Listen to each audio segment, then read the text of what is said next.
Oklahoma has given me every good thing that I've had in my life. And if I can spend the rest of my life giving back in some way to Oklahoma, that gives me a lot of satisfaction. Born on April 21, 1941, he was the son of U.S. Representative Lyle Boren and Christine McCown Boren.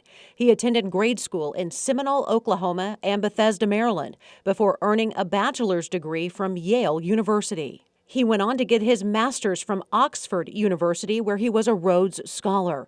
He received a law degree from the University of Oklahoma, the place that would become his home decades later.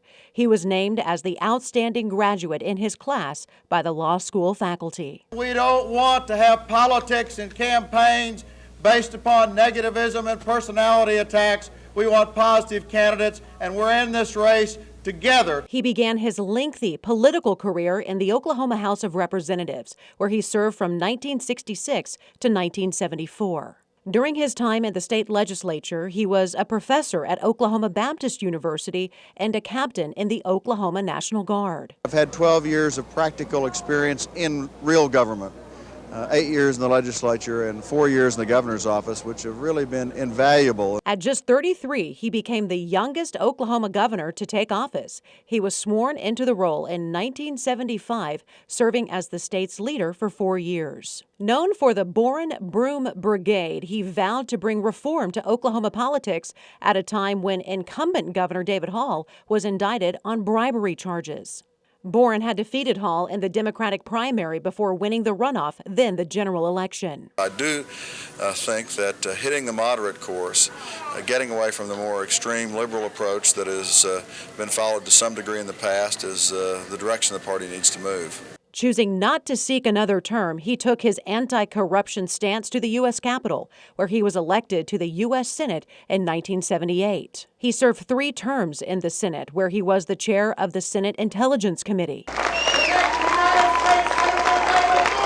He founded the Oklahoma Foundation for Excellence while in the Senate, bringing business and community leaders together to invest in Oklahoma's public schools. That nonprofit still exists today. Someday I hoped I would be president, to get a chance to be president of the University of Oklahoma, because I felt that is such an important role to play with the next generation, investing back in the state, investing in its future. Boren resigned from the Senate in 1994 to become the president of the University of Oklahoma. When I left Washington, they said, "Oh, you're giving up all that power?